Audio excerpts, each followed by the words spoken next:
Hi friends, good morning. Welcome to Usha vlogs.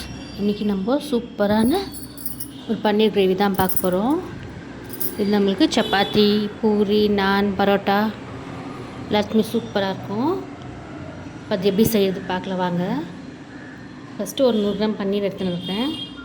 பன்னீர் நல்லா சின்னதாக cubes மாதிரி கட் பண்ணிக்கோங்க.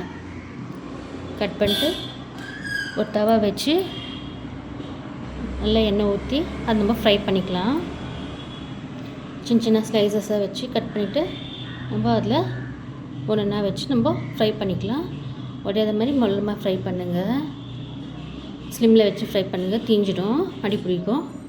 அதுக்கு மொல்லமாக ஃப்ரை பண்ணலாம். ஒரு 5-10 மினிட்ஸ் ரெண்டு பக்கமும் மாற்றி மாற்றி நம்ம ஃப்ரை பண்ணலாம். இந்த கிரேவி ரொம்ப சூப்பராக இருக்கும். சிம்பிளாக இப்போ ஈஸியாக முடிச்சிடலாம். நம்ம பசங்களுக்கெல்லாம் இது ரொம்ப பிடிக்கும்.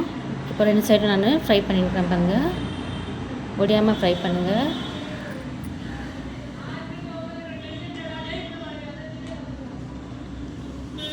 ஃப்ரை பண்ணிட்டு நம்ம குழம்பு எப்படி செய்கிறதுன்னு பார்க்கலாம். அந்த கிரேவி ஃப்ரை ஆகிட்டு வரைக்கும் நம்ம செப்பரேட்டாக இதை எடுத்து வச்சுக்கலாம். ஒரு கப்பில் இப்போ நல்லா ஃப்ரை ஆகிடுச்சுன்னா ஒரு கப்பில் மாற்றி வச்சிடுறேன். மாற்றி வச்சுட்டு அது மேலே கொஞ்சம் தண்ணி ஊற்றி வச்சுருங்க. பன்னீர் நல்லா சாஃப்டாக இருக்கும், கெட்டியாகாது. நம்ம குழம்புல போட்ட வரைக்கும் அது தண்ணியில் இருக்கட்டும், சாஃப்டாக இருக்கும். இப்போ நம்ம கிரேவிக்கு தேவையான மசாலாஸ் ரெடி பண்ணிடலாம்.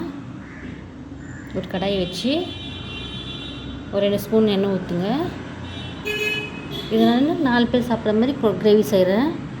ஒரு பெரிய வெங்காயம், 2 பேர் சாப்பிட்ற மாதிரி மீடியம் போடலாம். 4 பேர் சாப்பிட்ற மாதிரி செய்கிற பெரிய வெங்காயம் எடுத்துக்கோங்க. எத்தனை நல்லா பெருசு பெருசாக கட் பண்ணிட்டு அந்த எண்ணெயில் நல்லா ஃப்ரை ஆகணும்.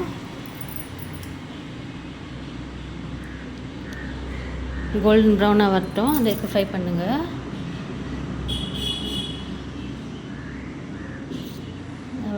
நல்லா கோல்டன் ப்ரௌன் ஆகிடுச்சு. அது கூட ஒரு 4 பச்சை மிளகா, நம்ம மிளகாத்தூளும் போட போகிறோம். அதுக்கு மிளகா பார்த்துன்னு போடுங்க. 4 பச்சை மிளகா, ஒரு 10 பல் பூண்டு, ஒரு துண்டு இஞ்சி, அதுவும் போட்டு நல்லா வறுத்துருங்க. நல்லா வதங்கிடுச்சு. இப்போ நம்ம அதை எடுத்துடலாம். அது கூட இன்னும் பச்சை மசாலா போடலாம். மசாலா நல்லா வதங்கிடுச்சு. இப்போ நான் மிக்ஸி ஜாருக்கு ட்ரான்ஸ்ஃபர் பண்ணுறேன். மிக்ஸி ஜாரில் போட்டு இது கூட ஒரு பெரிய தக்காளி, ஒரு தக்காளி போதும், நல்லா கட் பண்ணி அதில் போடுங்க. அது கூட நம்ம ஒரு ஸ்பூன் மெழுகு, ஒரு 5-6 பல் முந்திரி பருப்பு, கெட்டியான ஒரு 2 ஸ்பூன் தயிர், கொஞ்சம் கொத்தமல்லி போட்டு நம்ம அரைச்சிடலாம். இதில் உப்பு எதுவும் சேர்க்கல, நான் அரைச்சின்னு வந்துடலாம். இப்போ நம்ம நெக்ஸ்ட்டு குழம்பு தளிக்கலாம். அரிசி வந்து வேறு கப்பில் ட்ரான்ஸ்ஃபர் பண்ணிட்டேன். இப்போ நம்ம குழம்பு தளிக்கலாம். மசாலா வதக்கின எண்ணெய் இருக்குது, அது கூட இன்னும் கொஞ்சம் எண்ணெய் ஊற்றிக்கோங்க. ஊற்றி நம்ம கரம் மசாலா போட்டுக்கலாம். பட்டை, லவங்கம், ஏலக்காய், சோம்பு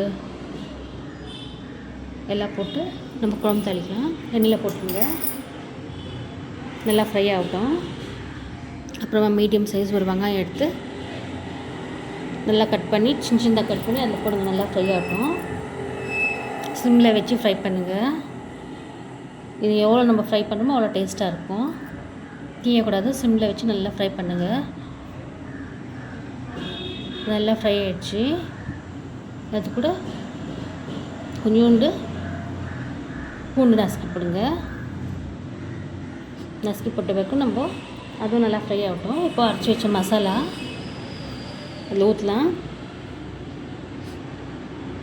அது கூட நம்மளுக்கு குழம்புக்கு தேவையான உப்பு போடலாம். உப்பு போட்டு நல்லா மசாலா வதங்கட்டும். ஸ்லோவில் வச்சு இது பண்ணுங்கள், எல்லாம் அடி பிடிச்சிடும். ஒரு 2 நிமிஷம் மூடி வச்சுட்டு வதக்குங்க. ஒரு நல்லா வதங்கிட்டோம் அந்த மசாலா. கிரேவி ரொம்ப சூப்பராக இருக்கும். இப்போ நம்ம ஒரு 5-10 நிமிஷம் மூடி வச்சிட்டோம். பாருங்க, சைடெல்லாம் எண்ணெய் வந்துடுச்சு, மசாலாவும் நல்லா வந்துடுச்சு. இப்போ நம்ம மசாலா போட்டுக்கலாம். குழம்புக்கு தேவையான மசாலா 1/2 ஸ்பூன் மஞ்சள் பொடி, 1/2 ஸ்பூன் மிளகாத்தூள், 2 ஸ்பூன் தனியா பவுட்ரு, நல்லா மிக்ஸ் பண்ணுங்கள். பச்சை வாசனை போகிற வரைக்கும் நல்லா மிக்ஸ் பண்ணுங்கள். மிக்ஸ் பண்ணிட்டு நமக்கு எவ்வளோ கிரேவி வேணுமோ அவ்வளோ கிரேவி அந்த ஜாரில் தண்ணி ஊற்றி மிக்ஸ் பண்ணி நம்ம ஊற்றுறோம். ஊற்றிட்டு இன்னும் கொஞ்ச நேரம் மூடி வைக்கலாம். அது நம்ம மசாலாலாம் நல்லா வைக்கட்டும், பச்சை வாசனைலாம் போகிற வரைக்கும் எல்லாம் மூடி வச்சு வைக்கட்டும். பாருங்கள் நல்லா வெந்துடுச்சு, எண்ணெயெல்லாம் நல்லா பிரிஞ்சு வந்திருக்கு பாருங்கள். இந்த டைமில் நம்ம அந்த வறுத்து வச்சு பன்னீர் அதில் போடலாம்.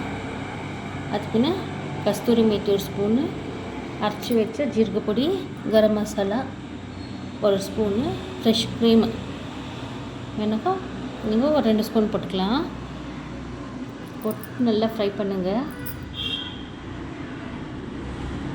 நல்லா இது ஃப்ரை ஆகிடுச்சு. கிரேவி கெட்டியாக இருந்தால் இன்னும் கொஞ்சம் தண்ணி ஊற்றிக்குங்க. ரொம்ப திக்காக வேண்டாம், நல்லா குழம்பு கன்சிஸ்டன்சி இருந்தால் போதும். இப்போ இன்னும் கொஞ்ச நேரம் மூடி வச்சு வச்சுக்குங்க. அந்த மசாலாலாம் நல்லா குக் ஆகட்டும். நல்லா கொதிக்குது பாருங்கள் குழம்பு. இப்போ குழம்பு நல்லா கொதிச்சிச்சு. இப்போ நம்ம வறுத்து வச்ச பன்னீர் அதில் போட்டுடலாம். போட்டு இன்னும் ஒரு 5 நிமிஷம் மூடி வைங்க. பன்னீர் அதுலேயே நல்லா வேகட்டும். மூடி வச்சு நீங்கள் இது பண்ணுங்கள். ஒரு 5 நிமிஷம் வெந்துடுச்சு. அது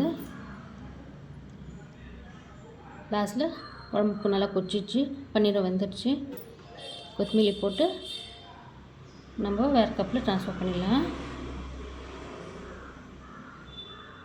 சூப்பரான பன்னீர் கிரேவி ரெடி. இப்போ நம்ம இது வேறு பவுலில் மாற்றிடலாம். இது சப்பாத்தி, பூரி, நான், பரோட்டாக்கெல்லாம் சூப்பராக இருக்கும். செஞ்சு டேஸ்ட் பண்ணி பாருங்கள். நெக்ஸ்ட் வீடியோவில் பார்க்கலாம். பாய். என் சேனலுக்கு சப்ஸ்கிரைப் பண்ணுங்கள். தேங்க்யூ. பாய்.